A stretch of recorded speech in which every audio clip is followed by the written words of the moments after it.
Ever wish your workout tech could just disappear? Become so seamless, so intuitive that it works with you, not just alongside you. For years, many of us have juggled fitness trackers, smartwatches, separate earbuds, and sometimes it feels like you need an IT degree just to go for a run. Well, it seems Apple might have just dropped something, aiming for exactly that kind of effortless integration. We're talking about the new AirPods Pro 3. That's right. And what's really interesting, I think, is how Apple is blurring these lines between personal audio and personal health. It's something we haven't quite seen executed like this before. So in this deep dive, we'll be looking at how these new earbuds could potentially be your all-in-one workout companion, maybe simplifying your whole fitness routine. Yeah, our mission today is really to unpack what we're seeing in early reviews. Feature breakdowns like that detailed AirPods Pro 3, heart rate, fitness, and sound piece. We want to help you understand the core changes, get a sense of the accuracy of this new tech, and we'll figure out if this is the upgrade for you, especially if you're an Apple user who cares about wellness and good sound. So let's dive in. Okay, the biggest headline first, because this is where it gets really interesting. Apple has finally put a heart rate sensor directly into the AirPods Pro 3. It's not just a rumor anymore. What's the thinking behind putting that sensor right inside the earbud? Precisely. Yeah, this is a pretty significant leap. Instead of needing a chest strap or looking at your wrist, Apple's engineered an optical sensor right inside the earbud itself. So basically, as soon as you pop them in, you start getting real-time heart rate tracking. Wow. And the clever part is how that data just flows straight into your Apple Health and Fitness apps. It gives you live feedback without you having to do anything extra. That feels like a huge shift, doesn't it? I mean, for someone like me who's often fumbling to sync devices before a run, Right. the idea of just having that data pop up automatically, whether I'm on a treadmill or cycling outside, it's really appealing. It simplifies that whole pre-workout setup. It absolutely does. And if you think about the bigger picture, this kind of in-ear biometric tracking offers just, well, unparalleled convenience. It potentially removes the need for at least one, maybe two separate devices for basic heart rate data. No more fiddling with the chest strap, maybe less glancing at a watch. Yeah. It's about streamlining your gear and honestly, maybe your mental load too, creating a more focused workout. It's kind of a subtle psychological shift too, isn't it? Your audio device is now also your health monitor. That's a really compelling argument for convenience, yeah. But, a great workout isn't just about heart rate. It's immersion, safety, comfort. True. So while that heart rate sensor is getting all the attention, Apple didn't stop there. All right. What other upgrades did they put in that maybe people might overlook but really make a difference? That's an excellent point. They've definitely refined quite a few other aspects. Take the active noise cancellation, the ANC. It's now powered by an upgraded H3 chip. And that's not just like a faster processor. It's designed as this dedicated audio and sensor engine, which means it can process sound and biometric data really, really quickly. So it filters out background noise even better than before. Think about a busy gym or a noisy street. Suddenly, you're just in your music bubble. Much more immersive. That sounds great, but, as someone who runs outside or walks through the city a lot, that deep immersion, it also raises a safety flag for me. Yeah. How does the transparency mode handle that balance now? Is it actually better? That's a crucial question, absolutely. The enhanced transparency mode is designed for exactly that scenario. Apple's engineered it so outside voices, traffic, environmental sounds, they feel remarkably natural, almost like you're not wearing earbuds. No. So it's vital for safety, letting you stay aware when you need to be, or, just have a quick chat without yanking an earbud out. It gives you that choice, deep immersion or critical awareness. Okay, and comfort. That's always huge for me with earbuds during exercise. I've definitely had buds try to, launch themselves out mid-sprint. Oh, I know that feeling. Yeah, this time Apple seems to have really doubled down on fit and comfort, which honestly might be almost as big a deal as the heart rate sensor for some people. Yeah. They're including extra ear tip sizes now, so you get a much more customized, secure fit. Good. Which should significantly reduce that slippage issue during intense workouts. And for those of us who aren't afraid of sweat or getting caught in the rain, Guilty. the durability's been improved too.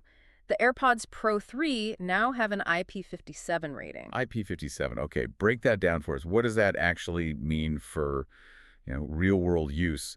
Sweat, rain, drop in them. Great question. So IP57, the 5-fit, means they're pretty well protected against dust getting inside and causing problems. The 7 is the key part for moisture. It means they can handle being submerged in up to about 1 meter of water for roughly 30 minutes. Okay, so pretty robust then. Yeah, so heavy sweat, getting caught in a downpour, even accidentally dropping them in a puddle briefly. They're built to handle that much better now. Dust on trails, too.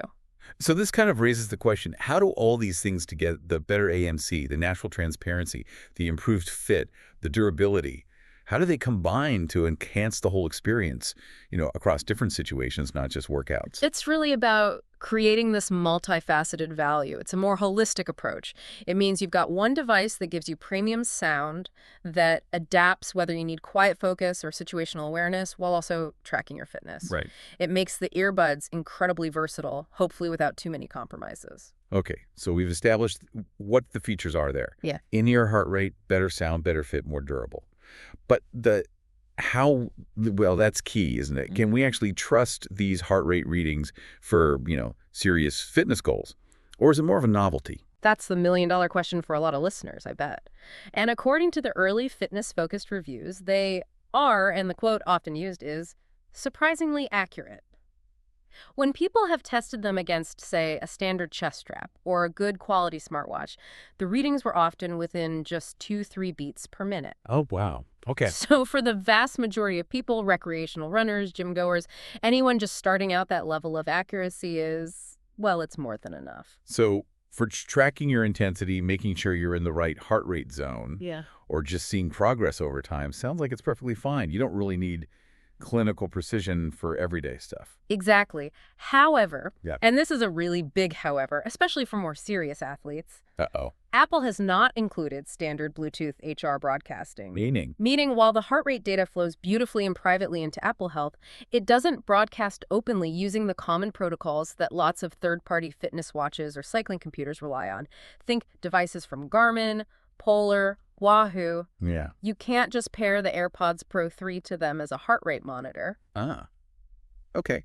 That could be a potential deal breaker for some people, right?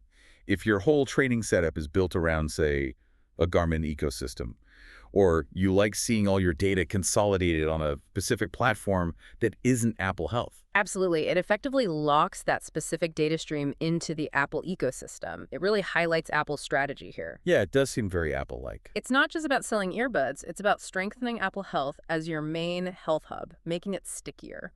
So while the accuracy itself seems good for many, that lack of universal Bluetooth HR broadcasting is a significant limitation for serious athletes who need to integrate data across different platforms. It's definitely a calculated choice by Apple, ecosystem integration over open compatibility. A very clear trade-off then. Okay, let's talk power. With all this tech tracking heart rate, running ANC battery life is always a worry. How do the AirPods Pro 3 actually hold up? They seem to hold up quite well, actually, considering the extra sensor load. You're looking at up to 8 hours of playback on a single charge, and that's with the heart rate tracking active. 8 hours? That's pretty solid. That covers most workouts and then some. Yeah, it's a robust amount of time. Should cover pretty much any single workout session, or even a long day of just mixed listening and tracking. And the charging case. How much extra juice does that give you? The case provides around 24 additional hours of charge, so combined, you're still looking at well over a day's worth of power. It is worth noting, though, that the case battery life itself is slightly less than the AirPods Pro 2's case. Oh, interesting. Why is that? It seems to be a direct consequence of fitting in and powering that new sensor tech. Really? It's a small trade-off, but something to be aware of if you're upgrading. A little less total charge from the case itself. Got it. Okay, so let's quickly recap the clear pros here. You're getting excellent heart rate accuracy for most people. Best-in-class noise cancellation seems like. A comfortable, secure fit, finally, with those extra ear tips. Deep integration if you're in the Apple world. And that seamless coaching with Apple Fitness plus iSick. It feels like if you are already living in the Apple ecosystem, this isn't just an add-on. It's kind of the culmination of what you might have been waiting for. Absolutely. And then the cons, which are just as important. Number one, no universal Bluetooth HR broadcasting, big limitation for third-party device users. The case battery life is slightly reduced compared to the previous generation, and some early reports mention still getting some wind noise during outdoor runs, which, can be annoying even with good transparency modes. Right. Okay, so we've laid it all out. Features, specs, pros, cons. The big question then, should you, our listener, actually buy them? Who are these really for, and who maybe should wait? I think if you're an Apple user and you love fitness, or even just want to track your health more casually, the AirPods Pro 3 are oh, they're pretty much a must-have, aren't they? They combine that premium sound Apple's known for with health tracking and that super deep iOS integration, all in one device. For many, that's the ultimate convenience. It cuts out other gear. Yeah, perfect for maybe the casual runner, the gym goer, anyone who just wants that integrated experience without strapping on a separate watch or chest strap. Yeah. If you have AirPods Pro 2 now and you find yourself wishing they could also track your heart rate, this is that jump. It goes from just audio to a real health companion, simplifying tech, maximizing the workout. And it's a significant, but if you rely heavily on those third-party platforms, your Garmin Connect, your Polar Flow, your Wahoo app, or if you just philosophically prefer your health data to be more open and not tied to one company's ecosystem, you might want to hold off, or at least understand that limitation very clearly before you buy. It really boils down to that core value proposition. Seamless Apple integration versus cross-platform flexibility. It's a decision tied directly to your current tech habits and how you approach your fitness data. It's really clear Apple's pushing hard here, isn't it? Yeah. Making our personal tech even more personal, more integrated into our actual well-being. The AirPods Pro 3 really feel like a significant step in blending music, fitness, health, all into one smooth, convenient package. They're definitely more than just earbuds. For a lot of people, this could be the future of wearable health tech. It makes you wonder, doesn't it? As we keep seeing more and more health sensors squeezed into everyday devices, our phones, our watches, now our earbuds, how is this going to shift how we think about health monitoring? That line between passive tracking and active tracking gets blurrier. Will we get to a point where basically every gadget we own is quietly collecting health data? And, what does that mean for us? For our privacy, for data ownership, for just our relationship with technology and our own bodies? That's definitely a lot to think about, something for you to maybe mull over. We encourage you to keep exploring wearable tech and how it's changing things.